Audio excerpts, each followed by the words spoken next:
जिस संत को पूरा गांव पूजता था, उसी पर उसके अपने ही शिष्य के घर में उबलता हुआ पानी फेंक दिया गया। उस रात पंढरपुर की हवा भारी थी, जैसे कोई अदृश्य शक्ति हर श्वास को गिन रही हो। घर में दीप जल रहे थे, लेकिन शांति केवल दिखावा थी। वह घर शिवबा का असर का था, वही शिवबा जो कभी संत तुकाराम जी की निंदा किया करता था। लेकिन समय बदला, वही शिवबा ऐसा शिष्य बन गया कि दिन रात अपने गुरु का ही नाम जपता रहता था। यही बात उसकी पत्नी को भीतर ही भीतर जलाने लगी। उसे लगने लगा कि उसका पति उससे दूर हो रहा है, संसार से ऊपर उठता जा रहा है, और उस दूरी का कारण सिर्फ एक था, संत तुकाराम जी। एक दिन शिवबा ने भजन के लिए संत तुकाराम जी को अपने घर बुलाया। घर में सब कुछ सामान्य दिख रहा था, लेकिन उसी रात शिवबा के पत्नी के मन में पल रहा जर मौका ढूंढ रहा था। संत तुकाराम जी से कहा गया, पहले स्नान कर लीजिए। संत बिना किसी संदेह के चौकी पर बैठ गए, और तभी अचानक उनकी पीठ पर उबलता हुआ पानी उड़ेल दिया गया। उनके मुख से सिर्फ एक शब्द निकला,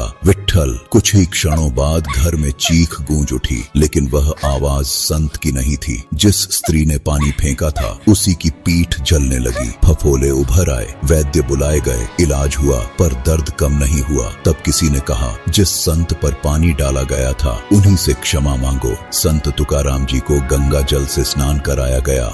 जो जल धरती पर गिरा, उससे मिट्टी गीली हो गई। उसी मिट्टी को उस स्त्री ने अपनी पीठ पर लगाया, और कुछ ही देर में जलन शांत हो गई, फफोले भी ठीक हो गए। संत तुकाराम जी तो चुपचाप चले गए, लेकिन गांव ने एक बात समझ ली, संत को सताने वाला सबसे पहले अपने ही भीतर जलता है। अहंकार अंत में उसी को जलाता है जो उसे फेंकता है।